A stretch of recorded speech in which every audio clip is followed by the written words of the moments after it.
rolling up in blacked out cars, talking like they own the stars, smiling for the camera flash, hands in your pocket, counting cash. Trust us this time, they'll stay. Same old trick in a brand new script. Waving papers, selling hope. Fine print line is a velvet rope. Blue suit, black heart, saying we feel your pain from the country club bar. Big speed, fake tears. Every 4 years they remember we're here. They're saving the world on a t-shirt sign while they're sipping that vintage red on your dime. Blue suits, black hearts, they love the power more than the people they mark.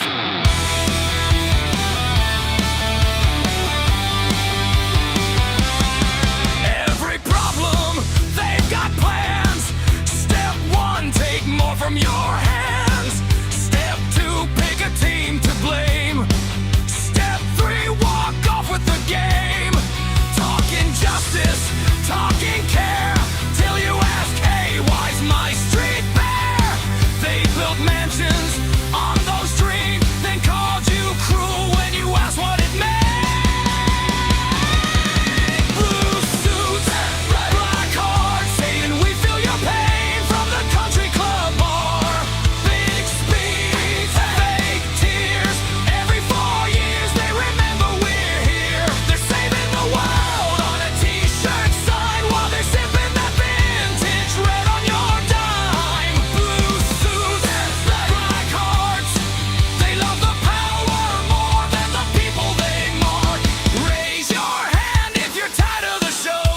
Same old play in a thrift store coat. They talk like saints, vote like sharks, writing your life with invisible marks.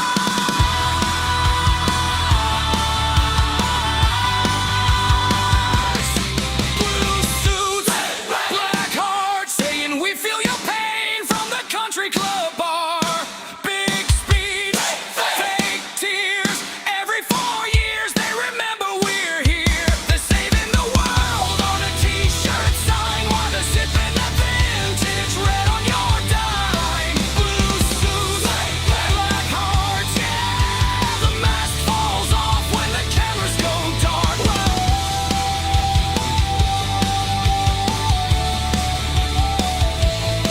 Blue suits, black hearts, with Dundee ain't pops in their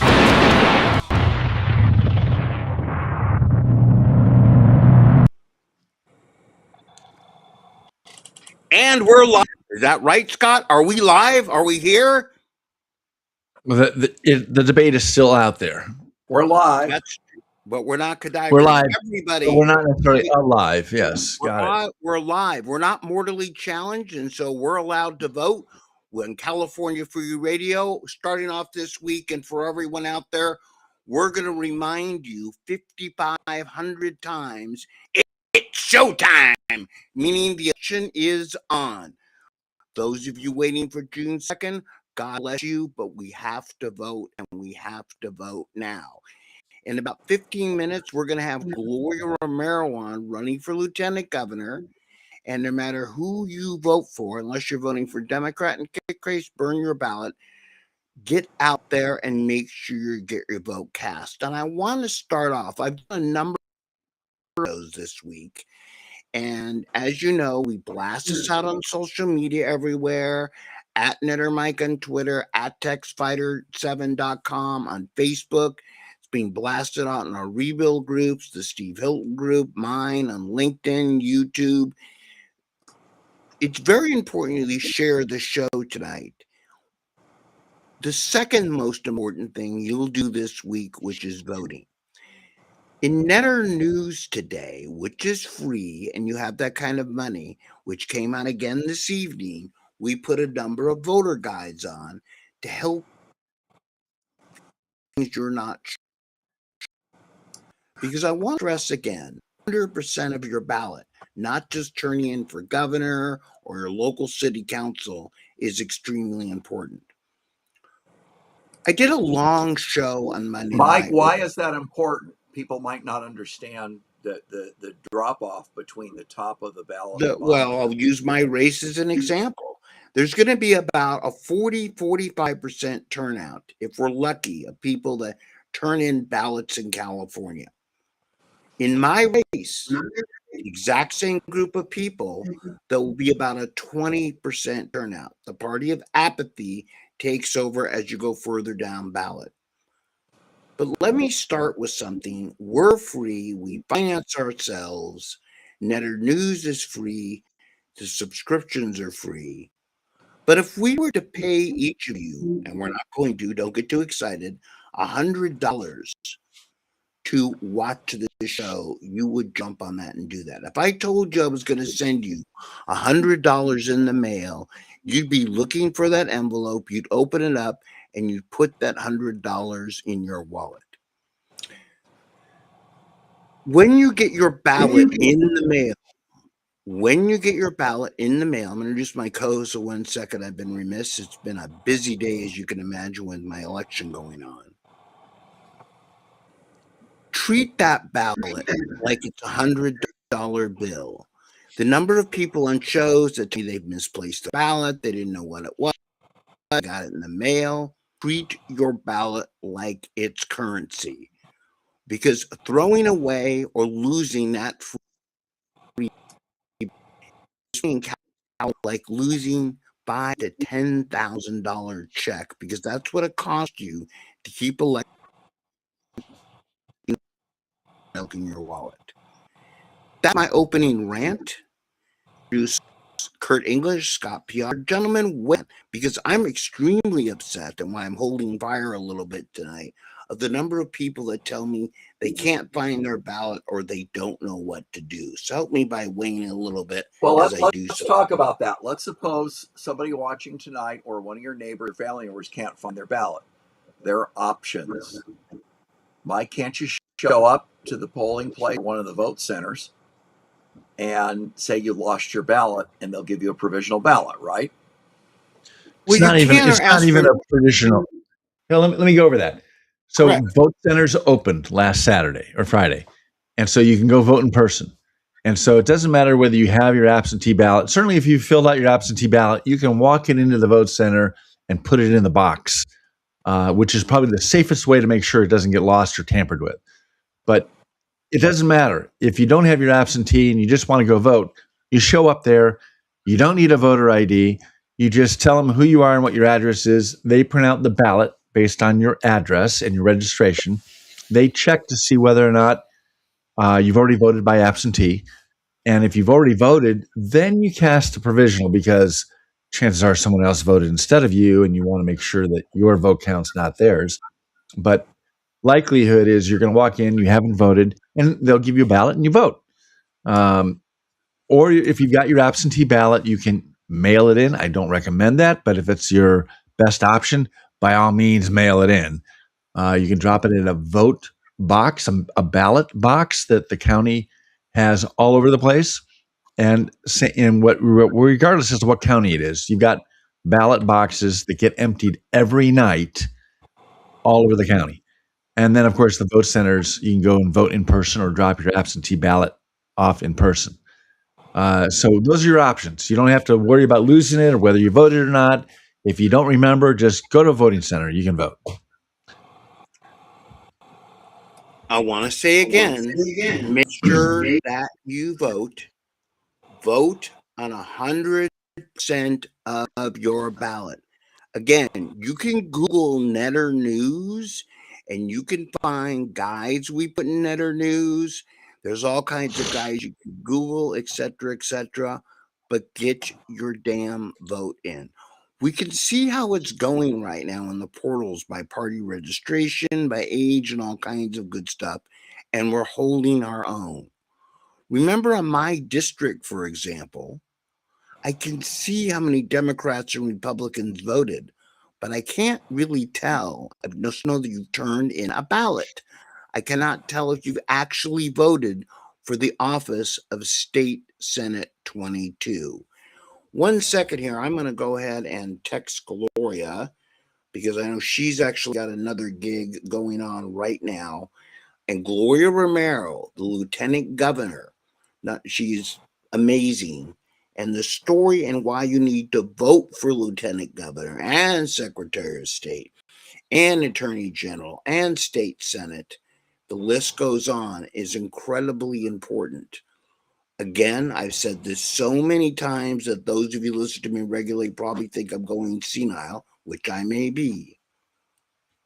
But the reality is, too late for that, is that the aggregate number of votes drops the further down ballot you go. And lieutenant governor is a pretty important position. Gentlemen, hold on. I'm going to text Gloria right now. So this graphic I've got up on the screen, which I've been changing around, there's a new commercial out that a supporter of Spencer Pratt for mayor in LA put together. The same guy that did the Batman commercial. If you've been following Spencer Pratt's ads, the Batman commercial he did, now he's done one with Star Wars. You see the picture there. It's Spencer Pratt as a Jedi Knight. And he's throwing these bad guys around that are dressed like Darth Vader, Empire Strikes Back type uniforms, except in black instead of white. And the whole commercial is just a crack up. You've got Newsom as the evil Lord.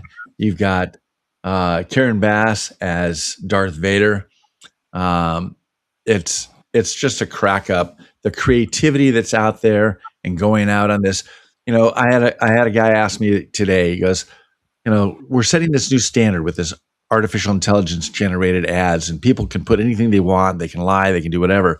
But the reality of it is that in general, obviously, not everyone is perfect.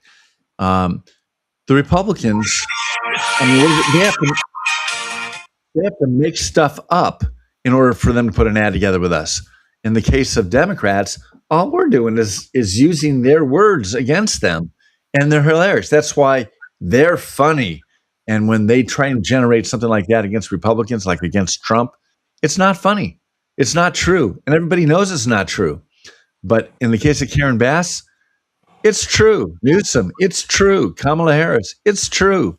So I'm just sitting back and enjoying mocking the ignorance of Democrats in these ads. And Spencer Pratt is going up in the polls. He's number 2 with 22% behind Karen Bass, who has either 30 or 28, depending on which poll. And Cynthia Raymond is close third. Yes, Mike, you keep holding your fingers out like I'm going to tell you something. For those of you that yes, for those of you, again, start it. I love Spencer Pratt. I hope he wins. None of the three of us on this show in Los Angeles. Most of the show, and that getting it or new. I'm an immigrant from Los Angeles. I left. I understand. Live in the state of California.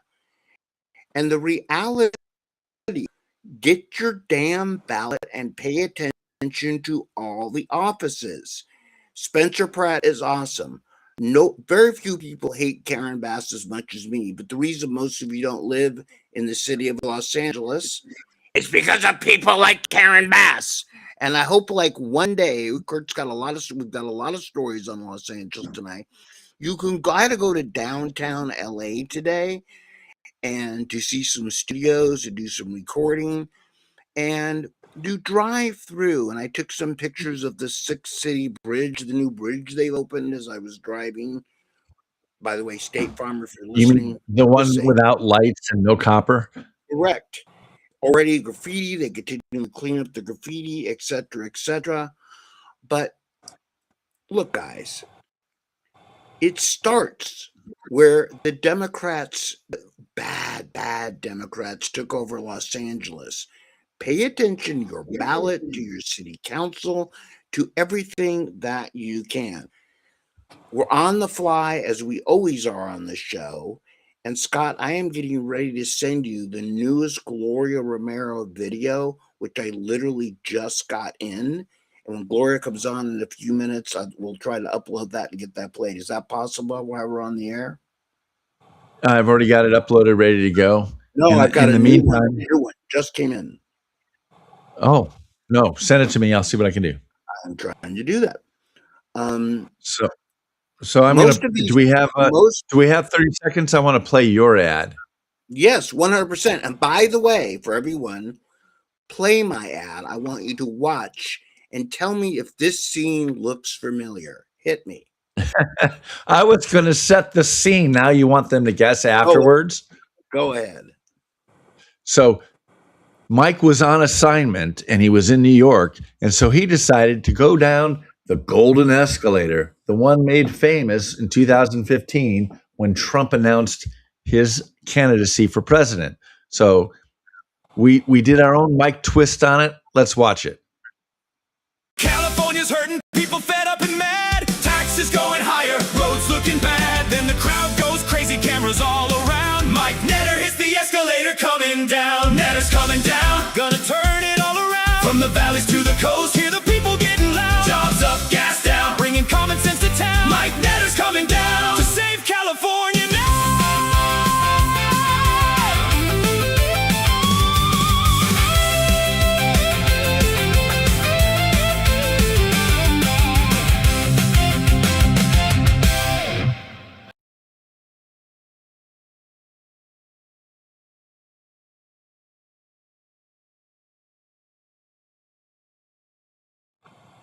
I love that. Although I will say you were dressed more like a tourist than Trump with the red tie and the dark blue suit. But you also have to admit it was a lot politer than Trump coming down the escalator was originally. Well, he had an entourage. You went down by yourself too. But exactly. So on the bottom of the screen, we talk about, I've got voter recommendations. There's several websites out there, depending on whether you're interested in guns, Second Amendment, taxes, restoring the California dream. RobinNordell.com. She does an excellent job of interviewing, talking to, getting information on candidates. She is central in Orange County, but she does a lot of LA, Riverside, San Bernardino, and San Diego counties, as well as statewide. And the nice thing about her and a lot of these other organizations, they explain why they recommend the different people. So don't sit there and give me this excuse of I'm not voting down on the bottom part of the ballot because I don't know who they are. First of all, you can always vote Republican and know you're going to do a better job than the Democrat. But if you check out any of these websites, you'll find out where they stand, even down to judges. So no excuse about not voting the whole ballot. Part of the challenge that I've noticed in my 6 years of doing this is that people vote for judges and inquire them more state senator, state senator, and even lieutenant governor a lot of the time, because they don't know what the office does. Scott, you should have that video in your box there. Yeah, it'll take me a minute to upload it, but I'll grab it. Understand. That's okay. We're waiting for Gloria to come on here. So we've all had experience with judges, for better or for worse. Traffic court, suing somebody, going with a friend to traffic court, seeing Judge Judy on television, if you will. But many people, literally your neighbors, don't know what these other offices do. And people ask me, and I've said on the show, why I'm running. Let me be clear. Democrats only have about 42 to 46%, maybe 48 on a good day registered share, but they have 75% of the legislative offices. And those legislative offices, which should get at least in the same ballpark turnout, like the Senate, like the Assembly, like controller, this goes on, like lieutenant governor, we have Gloria on a couple minutes, should get the same kind of turnout. But people say, one, I don't know the candidates. Two, I don't know what the office is. Well, in today's world of Google, and in many of the things like we put out, what the office is. Go, of course I know what it is. And it's not necessarily our viewers that I'm talking to. I'm talking to have to spread the word like we tell you to spread the show. Been for a second. Whoops. Here's Gloria. One sec. Hi there. So Scott, there's a lot We're going live on and in these national. elections. There's a lot going on in these elections, Scott. But Gavin Newsom just signed a bill, which you can talk to Gloria about this. SB 73, ensuring that rigged elections can't be audited and protecting illegals going to polling stations to vote. Say that again.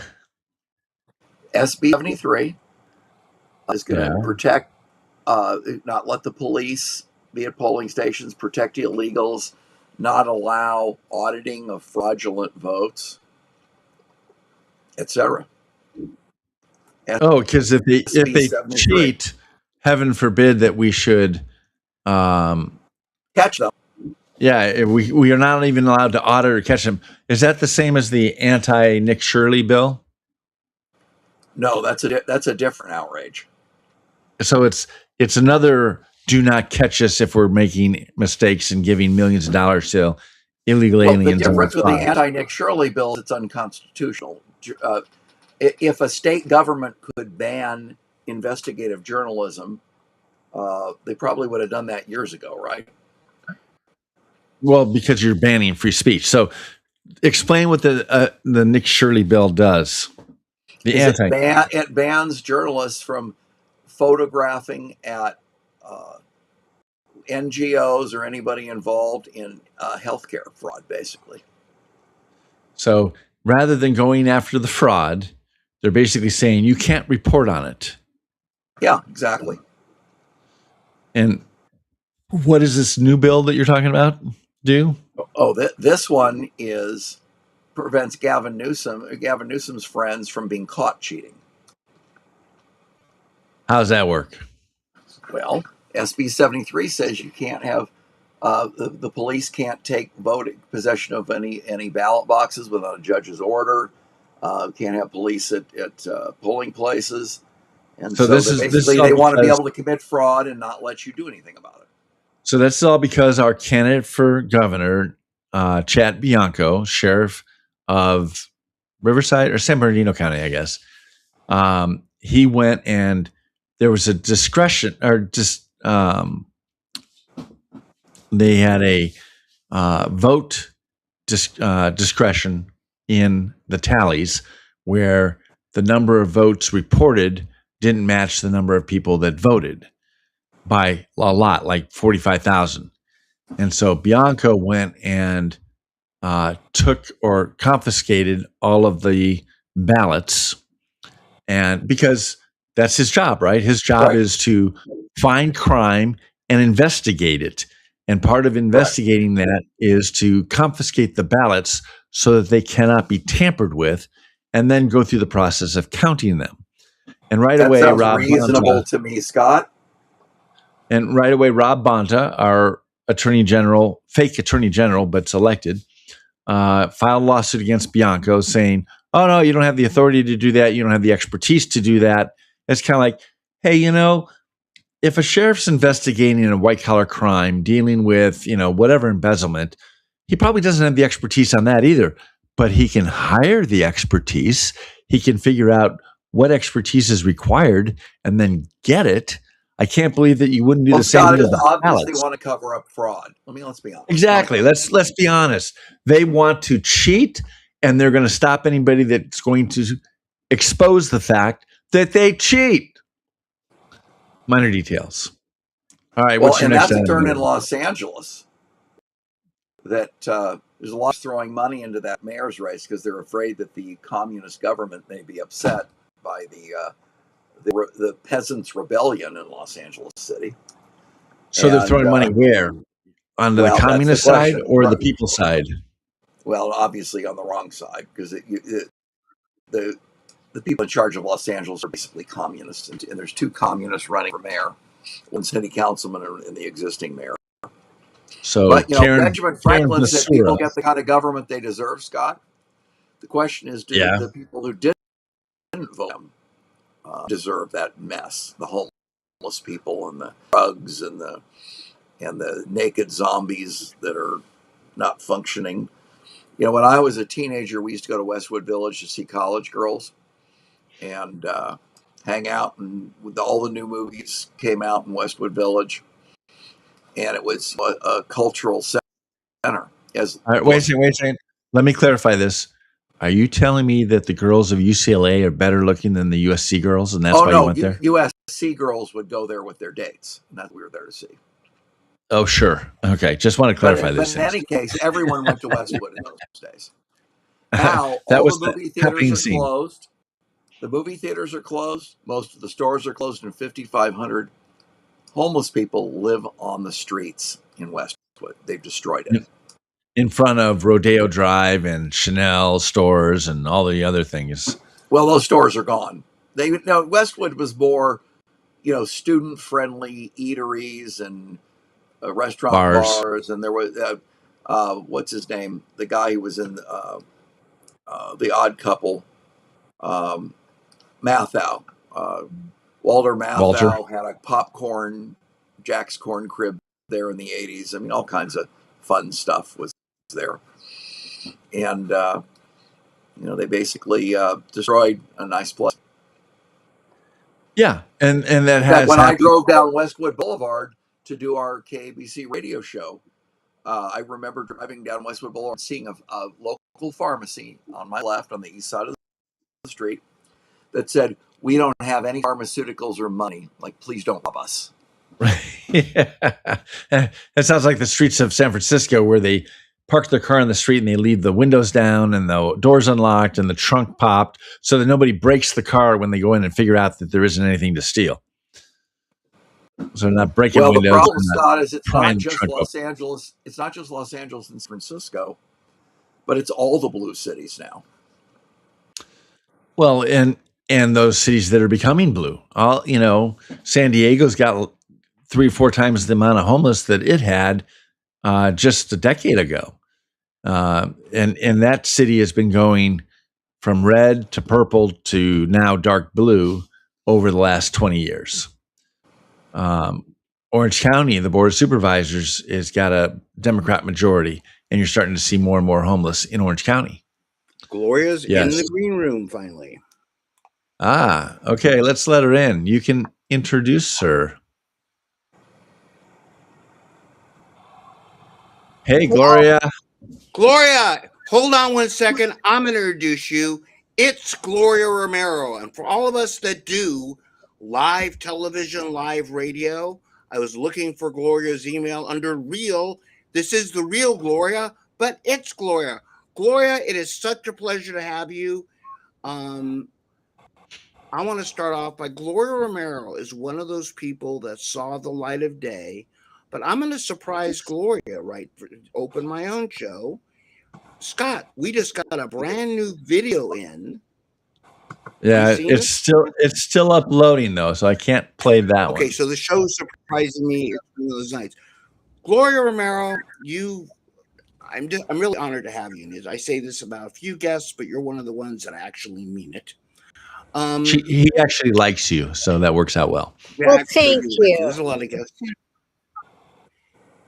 You were the leader of the Senate, and you were a Democrat. And I apologize to small puppies for cussing out there, but you were not just any Democrat. Explain to people before we get to the main thing of why you're here tonight, what you were and what it is. Because got to remember, a lot of people don't know even what the state Senate is. You're on. Well, thank you so much. And again, too, the admiration is mutual. The respect is mutual. And it's great to be on California Free Radio. So, yes, I was the majority leader of the California State Senate. Basically means that's number 2 in the Senate. Basically, I count the votes, move the agenda forward. It's a big deal. If you go up to the Capitol, go to the majority leader's office, you've got the plush red carpet, all of that. You kind of get an idea of the significance of the office by the trappings. It's a beautiful office, and it was an honor to serve. So I was the majority leader. But I walked away from the Democrat Party over time. As Ronald Reagan once said, I didn't leave the party left me. A few decades separated myself and former President Reagan, but the same kind of challenges. And for anybody who knew me, even when I was a Democrat and when I was the majority leader of the Senate, they always knew that I was, in a way, a bad Democrat because I was one of those Democrats who actually believed in parent rights and school choice. And what really befuddles people is that if you look back in the congressional record, you look back in history, and we found that President Kennedy, Senator Bobby Kennedy at that time, they believed in school choice. And that's something that the Democrat Party today has really fought against because of the power of the teachers union. So, we can talk about that in the conversation today, but the thing that I really separated me out of the Democrat Party, that's really what began it, but there were many issues after that, was I was one of those old-fashioned Democrats from the Kennedy era that believed that school choice has to be an option because education is the key to the American dream. And without it, you find especially low income children, kids in rural communities, many minority children trapped in failing schools year after year, generation after generation, because of the way that our districts are run, the contracts are issued, the lack of standards really when it comes to the professionalism in the classroom, the lack of meritocracy. You get a lot of these issues, and the ones who end up basically paying the price are really the most vulnerable, who the Democrat Party claims they represent. So that was sort of the final straw for me. But those are the roots of my discontent with the Democrat Party. Well, And Gloria, Gloria, I have a question about that because by the way, this is in Kurt, and Washington this is D.C. Scott, when my they had co-host. when they had school choice, it was many black parents that were the biggest supporters of school choice. Absolutely. And if you take a look at public opinion polling today, overwhelmingly you will find that minority parents, African American, Latino parents really are in favor of having options because many parents might not be able to know exactly what the standards are, but many parents do know, look, my kid isn't reading at basic levels of proficiency. So, in the era of school choice, we have found that some of the communities that really gravitate towards charter schools, independent schools, when you place them in areas of California that the traditional neighborhood school is just failing the kids, you put up a charter school and many will go there. If families could afford a religious school, a Catholic school, for example, they would be going there. Usually, many families can't afford the extra tuition, but that's why in public education, we have options like public charter schools. And the overwhelming support for charter schools is especially high in those communities that are most impacted by the failing grades. But I was called a bad Democrat in those days. And still to this day, is really one to say that I was a bad person for fighting for school choice. And Gloria, I want So to I take a see step back. it's hard to. Go ahead, Scott. I was just saying it's hard to remove all the vestiges of being a Democrat. I see you're still driving a Prius. It is a Prius. It's secondhand. It used to be my daughter's. My old little clunker fell apart. But it is here. And actually, it's great. I mean, I'm not going to ding the Prius. I think I'm going on 190,000 miles. And I have racked up the miles up and down the 5 freeway, the 99, the 280. I think I've been on every freeway in California. California is a beautiful state. And if there is something, sort of the equivalent of the old, you have this image of these old iconic campaigns where you get in the pickup and you go, well, mine's not the pickup, it's the Prius. So it's a little bit more affordable, even though Gavin Newsom has raised the taxes on our gas. And I want to jump in because Gloria and I have known each other now when I'm going to say this, when she was actually a Democrat, when we met, right? And it's funny, Gloria, because I'm from the era where and I know we use the term a lot, the Democrats left you. But I'm going to say that what I know, and what I guess you know, is the Democrats today have kind of like left reality. I mean, some of these, it's not even Democrat. people are like, oh my God, you know, the Democrats I grew up with were just people that believed in different economic theory. Today, it's almost like some of them have been beamed in from somewhere, from an alternate universe, like a cartoon. I know it's been a ton of time on it, but I'm going to say this, and I don't mean to embarrass Gloria on the air, but she's actually normal. Yes, indeed. She's a normal person who happened to be a registered Democrat. If you've ever heard her speak, I'm so glad you're on our side. I'm still not sure it's not your dog Tubby doing some kind of vocal cast when you're on stage, but amazingly powerful. But the reality is, I want to say, Gloria, sorry, you didn't join the Republican Party. You kind of joined normalcy in California. I mean, I don't know another way to put it, because we can go back and forth on a few theories here. But the reality is, I mean, give me your opinion on that, because I see so many voter guys that want to put in their news. They recommend Gloria, a little debate on governor, but it's, I mean, as we catch on 3 words out of 5. Yes. Well, you're right in that sense. Can you hear me? Yes. Yes. Okay. You know, if I think about being a Democrat and looking at what I saw, well, you can begin with not being able to define what a woman is. I mean, you start there. That is crazy. That men can get pregnant. That you have to put tampons in the boys' bathrooms. That girls' sports are not for girls and women only. That climate change, that allegedly, and this was so interesting. I've gone through a bunch of editorial endorsements. Of course, I haven't gotten any of them from the legacy media. There was one editorial board. He was the chief leader of it, and he got into this argument with me. And I'm thinking, well, excuse me, I'm telling you my thoughts. You don't have to agree with me, but these are my thoughts, because he was insisting that the fire in the Palisades in Los Angeles was climate change. And I'm like, no, this was incompetent management by the governor of California and the mayor of Los Angeles, with empty reservoirs and a fire that was not put out and all of that undergrowth. Yes, there was an arsonist as well. And he kept saying, well, look around the world, Spain and this, and the temperatures are rising. I guess he has to go back and read the New York Times and the United Nations subcommittee report that are questioning climate change now. So I finally just said, to end of the conversation, I just said, well, you know what? There is a lawsuit against the city of LA. Discovery is happening now. You might want to read the litigation. And that's what finally ended it, because after you read that, the man-made human error in the name of very woke, climate change policies that are not science-based, that's finally where he finally just ended the conversation. But that's the burning down of the city. The mayoral candidate who's gotten traction in LA, Spencer Pratt, he basically just says, look, they let us burn.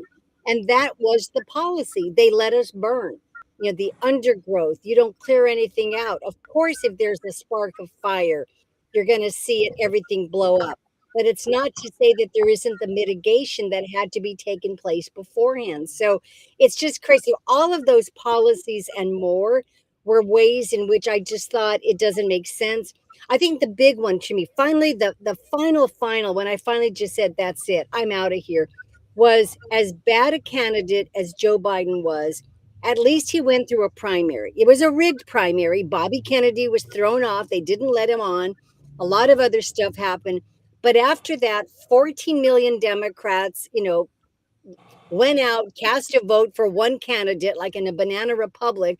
And then even then, they pulled the plug when George Clooney saw what Joe Biden looked like and sounded like. And so they pulled out Joe Biden, anointed an even worse candidate. And that was a political coup committed by the so-called party of democracy. I mean, it was the banana republic. And I just said, enough. And I said, that's it. I cannot tolerate it any longer. And I walked away. In the meantime, I had been looking at the Republicans, and I did admire President Trump for a lot of what he did on the economy, on looking at closing the border, school choice. I mean, he knew what a woman was. there are a lot of issues there. I respected many of his views on non-foreign intervention, a lot of issues that were there. And I just find, and putting the American worker first. And the thing that I really appreciated was at the Republican convention, you had the Teamsters there speaking. They didn't endorse, but the fact that the Teamsters, I mean, sort of this iconic representative of the working man in America was there, that was huge and really began to signify that the American working class recognized which party really stood for the working class. And that's what I am. I'm a daughter of the working class. So I didn't recognize the left coast elites with all of their, their fancy stuff and abandoning the American worker. So there was so much that was there why I finally just said, I don't recognize that party anymore. And for everyone I have to say, Gloria, I should say, one of the things that people need to know about you, Gloria, is that you were a champion of parents' rights and school choice, like we talked about, before it was popular. And the Democratic Party has been owned by the CTA for decades. And you stood aside, you stood apart from that, and you fought the biggest union in the state to try and save our kids, who they're trying to change sex and do all these weird things to now. And even before that, though, you were, hey, the parents are in charge. The parents know what's best. Let the parents decide what school is the best for their kid. But that's a concept that Democrats can't stand, because they would lose all their CTA support. Right. And I appreciate that. Yeah, I fought for parent rights, for school choice. My mother had a 6th grade level of education. So she always emphasized to all of us that education is the way that you pick yourself up by your bootstraps and you move forward. Progress in America is because of an education. And so she fought for that for her children. And I'm the beneficiary of that. So I did take that on. It was a big issue. You do not cross the CTA. Well, I did. And ultimately, we were able to get some significant parent rights, parent choice legislation on the books in California. But I will tell you, though, actually, the way that worked, which shows how important not having a monopoly one-party governance in California is, it's because by the time I was able to write that legislation, remember that Gray Davis had already been recalled. So we had Arnold Schwarzenegger. And Arnold Schwarzenegger was a fan of school choice. And so I was able to figure it out and to say, if I align myself with the entire Republican caucuses in the Assembly and the Senate, line up all the votes, run the bills, and then just basically I had to go and beg for maybe 5 or 6 Democrats in each house to please join us on behalf of working class kids, to give them a right to leave a school when the state of California identifies it as chronically underperforming, failing. And I want to leap on something here that I don't think, and again, for everybody out there, everyone knows I do a lot of social media and I get a lot of feedback back and forth. This has been shared with the walkaway groups tonight, those of you that walk away. But and Gloria, I don't think we've ever had this conversation in all the conversations we have here. Look, God bless those of you that walk away from the Democrat Party. I mean that. Most of you, that means changing your registration. God bless you, and voting for the R. Gloria, talking to you, and with the way you talk about the unions, I'm not going to go all the stories here. You have to really, and we've never had this conversation, so now live on California Free Radio. I'm amazed at what you walk away from. It's almost like one of those mob novels in New York when you talk about you walked away, and we're going to get to, I want to focus on your run for lieutenant governor. You walked away from the support of it. It's kind of like walking away from La Cosa Nostra and open your own numbers game in the streets of Manhattan. I mean, it's unbelievable what you walked away from. And walked into, amazed me, about you, walk away from the Democratic Party and the infrastructure. Now you said, well, I'm now going to run for as a Republican. And for those of you out there that say, well, I'm afraid to talk to my neighbor, I might not return my war, you really have to get your arms around what Gloria has done, sitting in her Prius now like a witness from the unions. Okay, I mean, there's quite the structure we know about. You were the star of the 14th Street family, or whatever metaphor you want to use. It's easy now, and you come over to our side and found out we're kind of like sometimes the gang that shouldn't shoot straight, which we are, which I'm sure that literally you're running for lieutenant governor. And I want to spend, people don't know what the lieutenant governor does and how important an office it is. Let's spend a few minutes on that a little bit. What are because the old joke, you're not just waiting for the governor to necessarily whatever. And when we say golden ticket, by the way, it's a separate vote. For those of you that haven't had civics, when you vote for the Republican of your choice, Gloria is automatically in. It's a separate vote. You must check another box. Explain some of the duty, governor. Well, this is a great one because, nobody knows who the lieutenant governor is. Up and down the state of California, when we do the town halls, I always start by asking, who knows who the lieutenant governor is? Maybe in a crowd of about 200, maybe 5 hands go up, and that's a lot if 5 hands go up. Nobody knows who it is, much less what they do or any accomplishments. So here's a few things. First, the lieutenant governor is the president of the Senate. And I think, well, voila, because remember, I was the majority leader. I know where the bodies are buried. I know the rules of the Senate. And what's important there is that the governor makes nominations for confirmation to get, the secretaries to run, whether it's health, transportation, the prison system, you name it. The secretaries go through some of the key appointments like the University of California, the regents, the trustees, a lot of the education board, the state board of education that oversees TK through 12, all kinds of them, the coastal commission.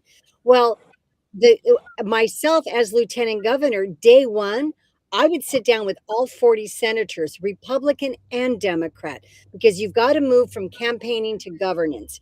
And you want to start talking about, okay, we are now in office. Let's say that it's Steve Hilton. I hope that it is. And basically, here's the administration. We don't want to have lawfare, but we want to move the nominations forward. So it's a key position that hardly any other lieutenant governor ever talks about, much less thinks about. But given that I was majority leader, I know how those votes are held, how they're posted, what becomes interim, when the time runs out, all of that. So that's key. Additionally, I would serve on every board of higher education in California, the regents for the UC, the trustees for the Cal State, the community college systems. And just a couple of things, for example, at the UC, imagine that, Title IX, that's a big issue. I believe in girls' sports, women's sports. And right now, we've seen all these athletic opportunities that biological girls are just losing out on. So I would be a lieutenant governor who knows what a woman is, to speak up and lead on these issues. Some other key areas as well, too. And you might have heard that UCLA was just sued again yesterday by Harmeet Dillon. Woohoo! Kurt, you heard about that. Kurt's going to talk about that later in the show. Wonderful. By the way, not to stop your flow for 1 second, how many on these boards, again, I really want to pound this home, because on these UC Board of Regents and on these educational boards that the lieutenant governor serves on, and I don't know the answer to this trivia question, even running for state senate, how many members does the public get a voting say in? Isn't it just the lieutenant governor? Yeah. I mean, you vote for the governor who makes the nomination, but the governor. But the actual person who serves on there, lieutenant governor for everybody out there. I get it. You get a vote for the governor. The governor makes the appointments, and we don't like the current one, but lieutenant governor, which is an independent office, that is the only office, folks, where you really have someone that place a vote for that has a say in the upper and I'll say lower education in the state. Am I right, Gloria? Absolutely. And when you think about it, remember that in the very bloated government of California, almost half, over 40% of the budget is spent on education. And so that means then the state board of education, the regions, the trustees, the governors of the community colleges, that's 40% of the California budget that the people of California, yeah, they don't vote for, but they would vote for me. And I will be on well, not on the state board of education. Uh, I would be on all of higher education, but I'm not going to stop there. I am going to create a TK through 16 education pipeline to connect the systems together. And one of the reasons that's so important is because you might have heard a couple of months ago, the University of California, San Diego. This is one of the pearls in the system, world renowned system, University of California. UC San Diego put out a report saying, you know what? We've got too many of our incoming freshmen. They can't do math.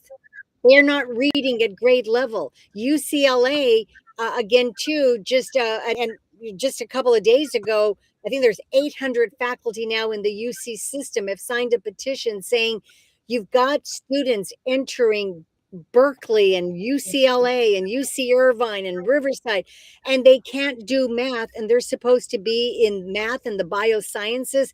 It's not working. We've got to rethink this because what's happened is that the back part of the TK through 12 system, it's failed, and it's just social promotion without any type of standardized testing because it's not considered to be equitable then, because it would reveal how many kids are failing in low income schools. They're not testing anymore. So the whole thing is a mess. So as lieutenant governor, I would be a strong voice to make sure that we really work and prioritize getting our education stuff together.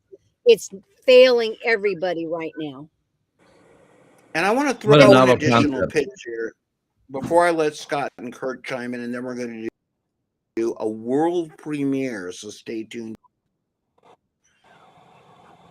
out there. I'm really and have a decent experience in knowing a little bit how government works. You have to know metric. I don't really give a damn what anybody says. The educational system is running well. Either the sued or the kids can't read or they don't know math or whatever. What amazing things about you putting your out there. Notice how polite I'm being because we're live. You can fill in what posterior means. Is that they hit the ground knowing the nuts and bolts of the mechanism and needs to be done to fix it, right? Because you've been in that seat. Right. You get and I'm going to be leaning on you when I get elected, metaphorically, of course. So this is an ad pitch for you, because for those out there that think they're going to this other person because they sound good for lieutenant governor or it's not important, no, this is, we have not had a good lieutenant governor in a very, well, since Newsom was the one before, in a very long time. I'll leave it at that. Do you since know Mike Curb? How it works? Scott and Kurt, as always, they take up all of the airtime. Ask Gloria a couple questions, and Gloria, I know you've got a busy night. I wanted to view your video again, but Scott and Kurt, hit Gloria with a few questions. Kurt, as all disclosure, is a licensed attorney, and in 2 years he has not sued me yet, so I'll leave it at that. Go ahead. Not yet, anyway. Yes. So, Gloria, as a graduate of Los Angeles City Schools, it's tragic how that district has been destroyed. Right. They're laying off people, I read, and the graduation rates are low and the literacy rates are low. What is the solution? Is it the CEO Act and giving parents choices? Is it having standards and not having social promotion? What is your plan to improve education in California? That is the $1 million question. It's 40% of the $1 billion question. But there's a lot that has to be done. I would start with this. I would start by saying it's not about money. And remember, Gavin Newsom stood up and said, I'm now going to increase the investment in per pupil spending to $28,000. I'm sure he was prompted by CTA to say raise the thing. But notice it's spending, but it's not outcomes. And that's what I think we have to shift it. It's not how much money we put into the system, what's the outcome out. We find that the most important variable still in the classroom, it's the teacher, and it's the caliber and the quality. So where would I begin? First of all, we've got to make sure that our kids are reading by age 9, by 3rd grade, because the whole way we learn is first you learn to read, and then you use that skill. You then read to learn. Even to do mathematics today, it's no longer just those numbers that you see, the numerals. You have to read the problems. So if you are not reading by 3rd grade, after that, you are already being left behind. And there cannot be social promotion because it will catch up to you. So I believe strongly in phonics. It's a story as old as time. It's successful. They even call it the science of reading. They try to get fancy about it. The legislature doesn't want it. The governor doesn't want it, but it's crazy. It works. We've got to get our kids reading. That's one thing. The next thing as well is the caliber of the teacher. And here's where I have seen there is a disconnect between the rank and file teachers who are professionals, want to be professionals, and the executive board of the teachers unions, which are pure politics. And they're in it for the powers, the power, the pensions, the pay, the perks. And I get it. They're fighting for their members, but that's why it's become a public work system. It's not a public education system. And we've got to put the education back in. So you have to reform the way in which we give tenure. Right now in California, tenure, which basically means a job for life, it's due process, but it's essentially a job for life. Once you get tenure, it becomes virtually impossible to fire a teacher who's not doing well, even if they've molested a student. That's when they go into what they call the rubber room and all of that. And it takes millions of dollars and lawyers to try to fire somebody. Right now in California, basically, if you can breathe and show up in the classroom for 18 months, you got a job for life. And it doesn't work. So we need to basically modify how much time to get tenure. You can think about whether or not we offer tenure. I'm fine with offering protections, job protections, but not after 18 months. In the universities, for example, the Cal State system and the University of California, it's like 7 years before you get tenure. So you compare that 7 years in our universities, 18 months, TK through 12, and then we send the product into the universities, and all of a sudden it's not working anymore. So we have to reevaluate that. I believe that there has to be some portion, I advocated 20%, but some portion of the contract that's tied to merit, that is tied to student outcome, so that when we give promotions and hiring, we have to use some kind of a merit-based system that is in some measure based upon the outcome of student achievement. Because if not, you're just putting out widgets, and it doesn't matter if they're coming out not being able to read or write. Those are some key things there. Then, of course, there's all the parent choice. But remember, parent choice largely comes in because they recognize after a while these schools are failing and I want out. If districts were to turn it around and really focus on turning around their own systems, honestly, you probably wouldn't need a charter school. You probably wouldn't need homeschooling. So it's all connected together, but through it all, you've got to make sure that the parents understand what's happening and that no child is ever mutilated or transitioned, or their issues are kept private, are kept hidden from the parent themselves. So there's a lot of things, but start with the teachers, start with performance, start with the contracts, how the teachers get distributed in the system. And that all goes into seniority as well. And then really the most important, read. You got to read by 3rd grade. Otherwise, We have a, Houston, we have a problem, and we do have a problem in California. Mississippi has passed us by. I mean, that's incredible. The state of Mississippi is doing much better than California in any type of academic progress now. Yeah, so they now just we're got 50th penciled instead 6 of months 50. ago. Yes. Hey, Gloria, we've got the worldwide premiere of this commercial that we're going to roll. We're about it while we're on the air. Welcome to live show here. But before we leave this and play this, I want to really stress something here. You have, well, I'm going to put it this way: the three people you see on screen right now. When we were in high school, the car was barely invented. I'll leave it at that. What you have is no, we had V8s, but they were further new. Generation talking about, yeah, you get the drift. You have like Gloria standing up the next generation of kids, not people that are supposed to be teaching our kids, and those rights of workers are important. But isn't it about somebody stood up for the kids themselves? Because in case you haven't figured it out now, they're going to be in charge eventually. And I'd like them to be able to read, pronounce words, balance a checkbook, and know, sorry, Gloria, the difference between a Civic and a Prius, that a Civics is actually a course you should be taking, not a car that you can only afford to drive because you can't get a job.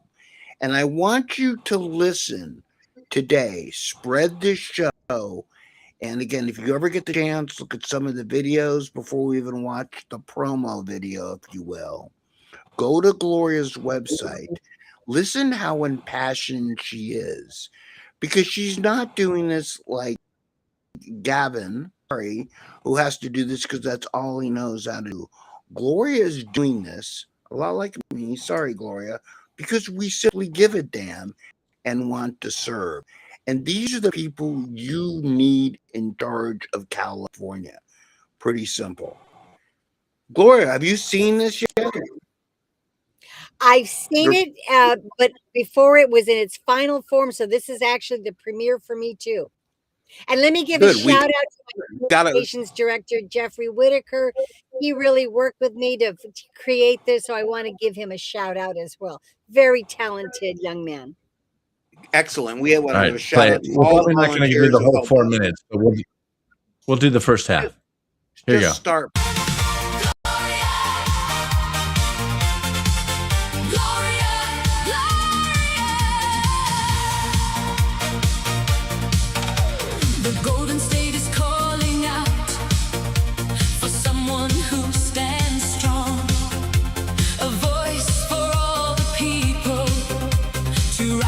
What has gone wrong? She's got the vision and the fire. Step into the light. Ready for the future. Ready for the fight. Feel the energy rising. It's time to make a stand. Gloria, Gloria, leading the way.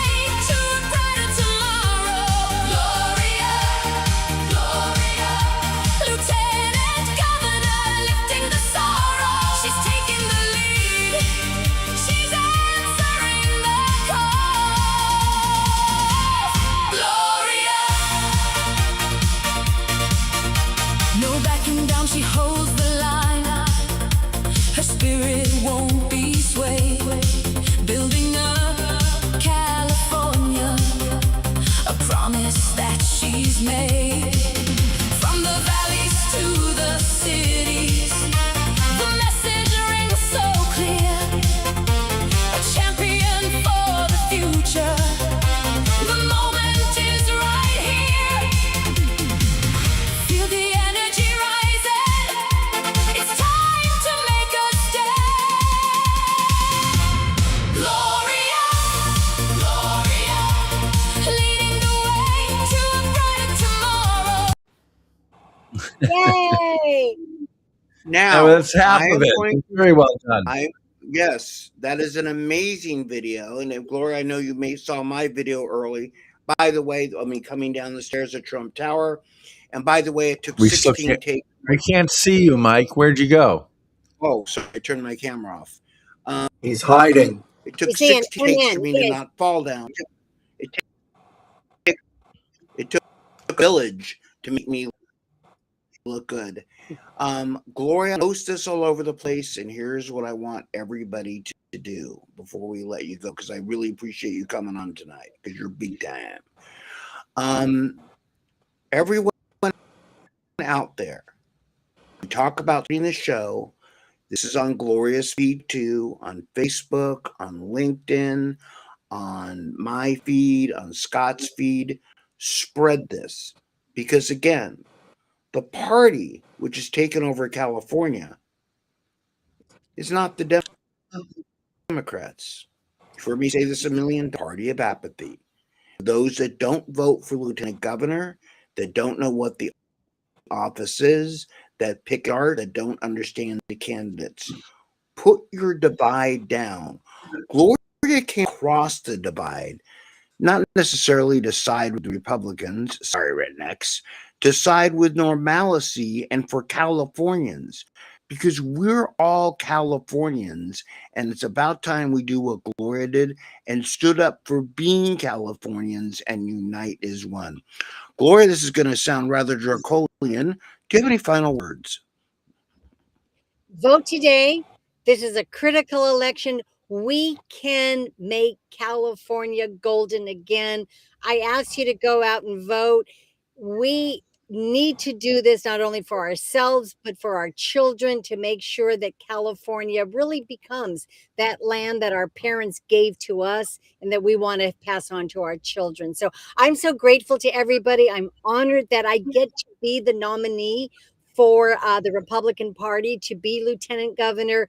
And I'm excited. I'm ready to do my part. And I just ask everybody for their vote. And I thank you, California Free Radio, for the premiere of the video and for having me on tonight. It's a real honor, and I thank you. And bless you. Before you leave, in Netter News Today, distributed in California, we have that great interview with Gloria on Channel 5. Take it and spread it. And we're not saying this because, as everyone knows, we don't make money on this. This is like religion. You have to spread the word. If you're watching this, you may be already in. Our job is to convert the undecided. Gloria, thank you for coming across the Great Divide. Thank you for being on our side, because I wouldn't want to be against you. God bless you. Go to Gloria's website, vote, vote, vote, and vote for state senate, because I'll get my pitch in. But vote for Gloria Romero for lieutenant governor, and I hope you're in charge of me in the Senate sometime soon. Thank you. See you on the campaign trail. Take care, Gloria. Thank you. Bye-bye. Yeah, it's great to have her here. And her website, I know it's been scrolling across the bottom of the screen, but for those that are listening to the show, it's Gloria Romero, the number 4, and then LTGov, which is lieutenantgovernor.com. So Gloria Romero for LTGov.com. All right, Scott, guys. Up with the LT. I figured that all out. Yeah. It's the light governor. Governor Light. Exactly. We're the Governor Light now. Kurt, I want to give part of the show over to you. He's lighting the loafers. Yes, we agree. That's a different thing. I want to cover. All right. Go ahead, Mike. There's so many stories this week about vote. But the one on UCLA, the one on billionaires. Let's hit. Kurt, that's your cue. Well, Gloria already sound. One very concerning thing, Mike, is in Escondido, California, which is San Diego County, Mike's stomping ground. My old hometown where my house burned. Sorry. Yep. Yes, in Escondido, there was a Trump supporter that had all kinds of Trump stuff on his property. And he is a veteran and he was beaten up by Democrats and he died. That's a hate crime. That's a political crime, and there needs to be consequences for that. And so I want to know: are they being prosecuted? Are they being prosecuted federally? Are they being prosecuted by the state of California? That's not acceptable. And more, guys, there are violent liberals that are engaging in hate against conservatives. It's not acceptable. That's Yeah, I would agree. someone because that's from house I'm burner. sorry. Raised my kids in Eskin, and the fact something will take place that in my old town is beyond deplorable. It's unacceptable. All right, then let's talk about gas prices and Newsom's oil incompetence. Chevron didn't like what Governor Newsom was doing. Shocking. And they put up stickers on their pumps indicating why gas prices are so high in California. And Newsom became very petty, like he always does, and petulant. And as a result, Newsom went ahead and told people not to buy Chevron gas because it was expensive. What Newsom did when he essentially committed consumer fraud, in my opinion, is failed to differentiate between the cheap gas and gas, the premium gas that may have various detergents and other things in it. But think about how awful it is when a governor is telling people not to buy them that employs Californians. Yeah. And by the way, attacking any particular business in California. All right. Well, tonight, if you get a chance to watch the Spencer Pratt on Gutfeld, and there's an LA mayor's race, and apparently Nithya Raman, who's a communist on the Los Angeles City Council, was upset that there was a homeless encampment outside of her house. How about that? What a hypocritical communist she is. Who was that? Nithya Raman. So the LA mayoral candidate, Yep, had homeless living outside her house, and she was upset about it. yeah.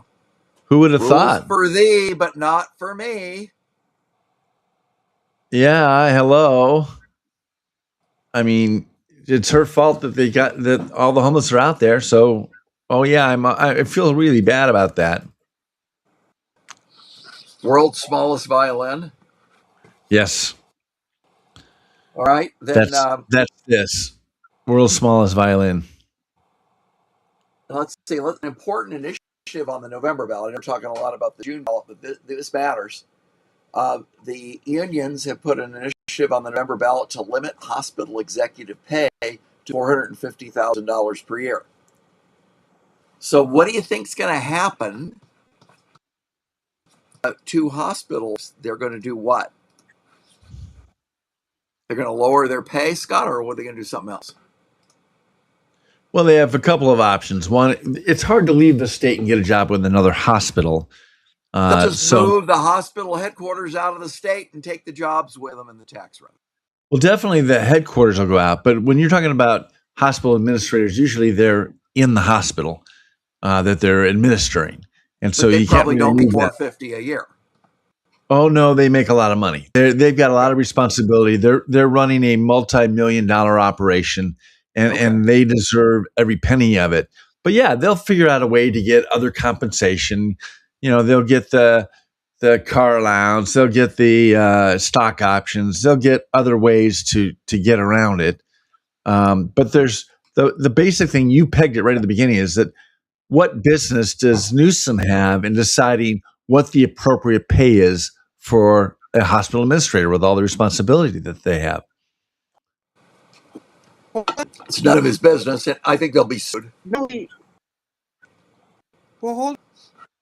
The unions keep proposing stuff like this. Fair enough, gentlemen?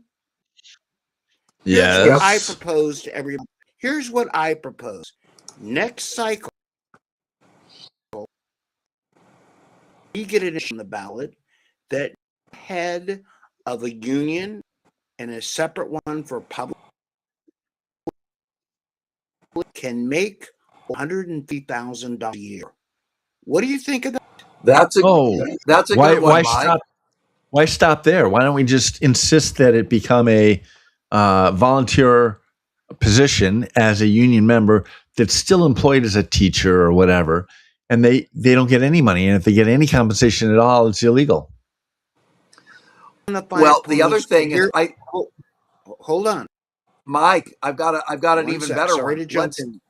Let's tax the unions. Let's have apply the corporate tax rate to the union, or even a higher rate. Yeah, but come right back. Great idea. Tax the union dues. The people that are proposing this, wrangling up the rank and file, and to Gloria's point, it's not the teacher or the nurse, are the heads of these unions making $500,000 up to $800,000 a year with bonuses. Let's limit their damn pay. However we construct it. Yeah, or no pay, right? Right, or no pay. But my point is, they should not be serving. Look, a CEO of a hospital, which is a private industry much of the time, or even a public one, gives a rate of return to investors or does things. The head of a union is living on my tax money and other people's money, making an exorbitant amount of cash, that there are subs for those jobs in less of a competitive market. And I'll leave it at that. But that one just really ticks me off. And by the way, for the current election, let me be clear on this. Every initiative and law change is taking place in November. So I spent a lot of time on shows this week. What are we doing? Measure it. If it's on the ballot now, it's a tax increase, which they put on during the primary to get them through. So let me be clear, if it's on your ballot now, how you should vote. You guys ready? No. No more of my damn money. No, if it's on the ballot during the primary, it is a measure designed to rob your pocket. Oh, this is interesting. Scott, send me this graphic. Okay, so United Food and Commercial Workers Union president, $656,000 a year. The different local for the same union, $608,000. Airline Pilots Association, $569,000. International Brotherhood of Trade Unions, $523,000. International Longshoremen, $495,000 a year. United Service Workers Union, $454,000. United Food and Commercial, a different local, $440,000, $407,000. International Union of Operating Engineers, $400,000. There's American Federation of Teachers, $403,000. That's from 8 years ago, and that's from 8 years. This is 2018. This is 8 years ago. Yeah, that's ridiculous. Kurt, give us a couple. All right, you're going to be mad about the illegal alien stuff this week. So let's go ahead and listen here. All right, we'll go fast. Illegal aliens. California is giving free solar panels to illegal aliens. Rubio says there's 20 nations that will now take their illegal alien citizens back. And an illegal alien truck driver from India is accused of killing 2 Californians on May 19th earlier this month.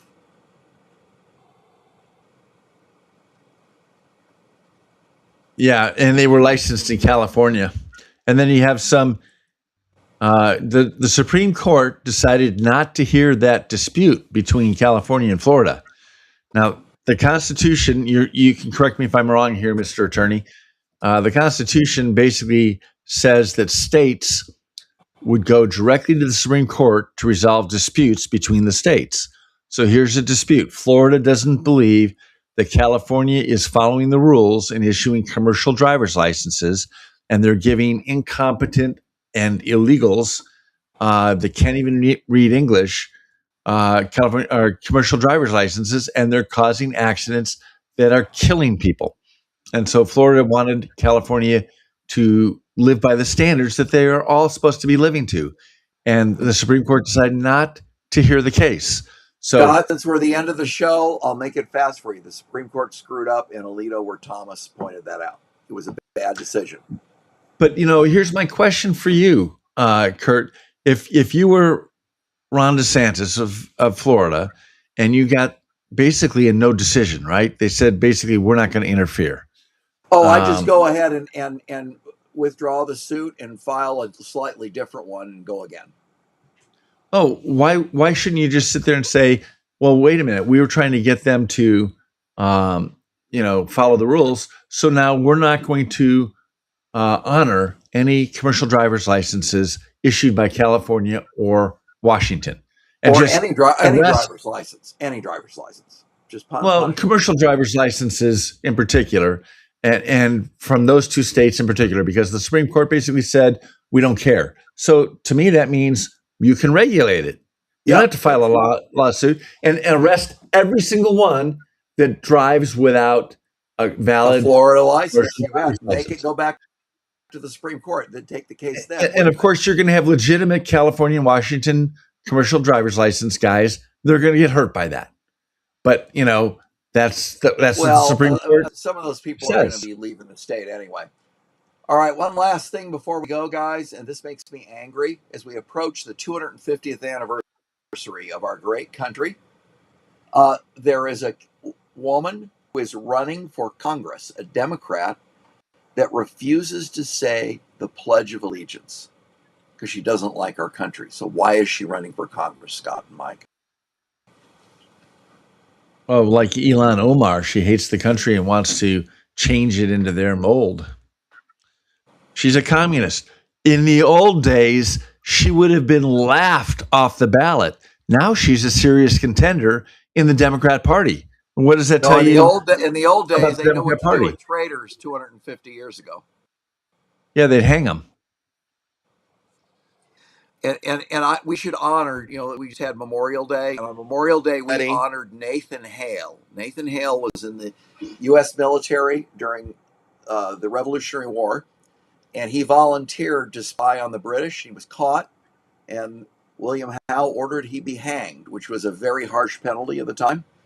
And Nathan Hale said his only regret is he had but one life to give for his country. So we honor Nathan Hale on Memorial Day, 250 years later. And we try to dishonor these schmuck Democrats. But I repeat myself. Everyone out You were going to say, Mike? there. Yeah, I want to end on this. Get out there and vote. Next week, for some election results, but I need you to get out there and vote. If you're not in line, if you're not in line by 8:00 next Tuesday, you can't vote. So you have to vote before that, and you can vote anytime, any day. Do it over the weekend. Do it tonight. Do it tomorrow. You can do it. Get your butt out Hey. there. Start a show by seeing its currency. And vote all the way down the ballot. And there's voter guides that we can, and you guys, the social media, find them. Go America. That's where we're at. All right, we're going to go out with our normal song. We'll see you guys next week. They said trust the experts while they locked up the town. Gave us 12 more genders. Took our paychecks down. Flag on the porch. They call you extreme while they cash big checks and scream on your screen. Tear up the script like it's 1776. Hey, hey. They're allergic to bricks and sticks. All bark